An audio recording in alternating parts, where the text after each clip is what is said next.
पानी में डूबी द्वारका नगरी की कहानी। दोस्तों, मथुरा से जाने के बाद भगवान कृष्ण ने एक बड़ी ही सुंदर नगरी की स्थापना की जिसका नाम था द्वारका। लेकिन हैरानी की बात तो यह है कि जिस नगरी को कृष्ण ने बसाया वो नगरी उनकी मृत्यु के बाद समुद्र में डूबती चली गई। डूबने के बाद भी ये नगर पूरी तरह से नष्ट नहीं हुआ। इस नगर से जुड़ी ऐसी ऐसी बातें सामने आई हैं जो आज भी उस नगर की कहानी कहती हैं।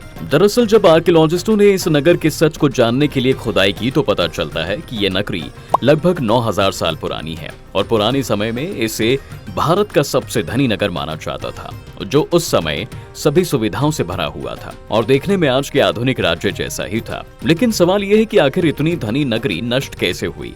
कहा जाता है दोस्तों कि 9000 साल पहले जब हिमयुग समाप्त हुआ तब समुद्र जल ऐसे ऊपर उठा कि बहुत से नगर समुद्र में समा गए, जिसमें द्वारका नगरी भी शामिल थी। बहुत खोज करने के बाद इतिहासकारों ने बताया कि जिस द्वारका का निर्माण श्री कृष्ण ने मथुरा से जाने के बाद अपने पूर्वजों के लिए किया था, उस नगरी को उनकी मृत्यु के बाद जानबूझकर समाप्त किया गया था। वहीं द्वारका की बनावट के बारे में खोजकर्ताओं का कहना है कि इस नगर के चारों तरफ बड़ी लंबी दीवारें थीं, जिसमें एक नहीं बल्कि कई सारे द्वार बने हुए थे। आपको शायद ही पता होगा कि कई द्वार होने के कारण ही इस नगरी का नाम द्वारका ही पड़ा था। और कई विद्वानों का कहना है कि समुद्र में समाने के बाद आज भी पानी में इस नगरी की दीवारें खड़ी हैं।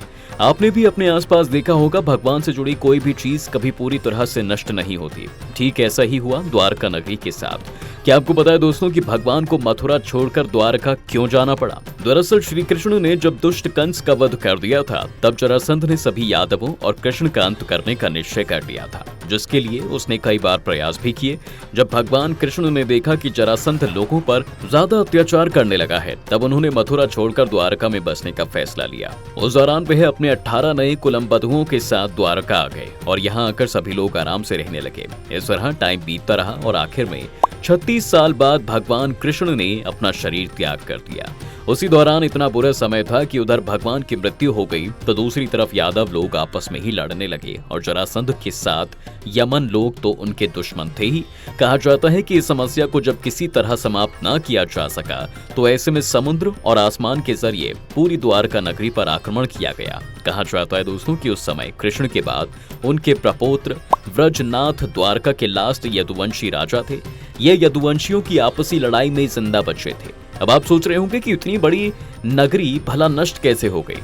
तो कोई कहता है कि किसी भयंकर प्राकृतिक घटना ने द्वारका नगरी को नष्ट कर दिया था। कुछ लोग तो ये भी कहते हैं कि इसे किसी दूसरी दुनिया के लोगों, जिन्हें आज हम एलियंस कहते हैं, उन्होंने नष्ट कर दिया था।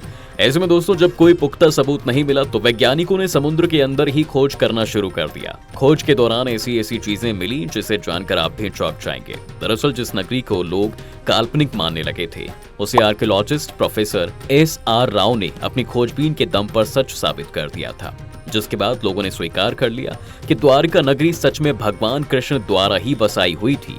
दरअसल SR राव और उनकी टीम ने 1979 और 1980 के बीच में लगभग 560 मीटर लंबी द्वारका की दीवार की खोज की। उस दौरान उन्हें कुछ ऐसे बर्तन भी मिले जो बहुत साल पुराने यानी पौराणिक काल के ही बताए गए। अब दोस्तों ये तो आप जानते ही होंगे कि किसी भी चीज के नष्ट होने के पीछे कोई ना कोई कारण जरूर होता है। फिर द्वारका नगरी तो भगवान कृष्ण द्वारा बसाई गई थी। आखिर भगवान की बसाई नगरी का अंत क्यों हुआ, क्या आप जानते हैं? दरअसल इसका जुड़ाव महाभारत कथा से है, जिसके मुताबिक भगवान कृष्ण को एक ऐसा भयंकर श्राप मिला जिसकी सजा पूरी द्वारका नगरी को मिली। और कथा के मुताबिक जब महाभारत में पांडवों की जीत हो गई और सभी कौरवों का अंत हो गया तब युधिष्ठिर को हस्तिनापुर का राजा बना दिया जाता है। जब उनका राज तिलक हो रहा था उस समय भगवान कृष्ण भी वहां मौजूद थे। उस समय गांधारी ने कृष्ण को महाभारत युद्ध का दोषी बताते हुए भगवान कृष्ण को श्राप दिया था कि अगर मैंने अपने ईश्वर की सच्चे मन से उपासना की है और मैंने अपना पत्नी व्रता धर्म सच्चे मन से निभाया है तो जिस तरह से तुम्हारी वजह से मेरे कुल का अंत हुआ है उसी तरह एक दिन तुम्हारे कुल का नाश भी तुम्हारी आंखों के सामने होगा। कहा जाता है कि इसी श्राप के कारण श्री कृष्ण की द्वारका नगरी पानी में समा गई। दोस्तों अगर आप भी द्वारका नगरी से जुड़ी किसी ऐसी कहानी के बारे में जानते हैं तो हमें नीचे कमेंट करके जरूर बताएं।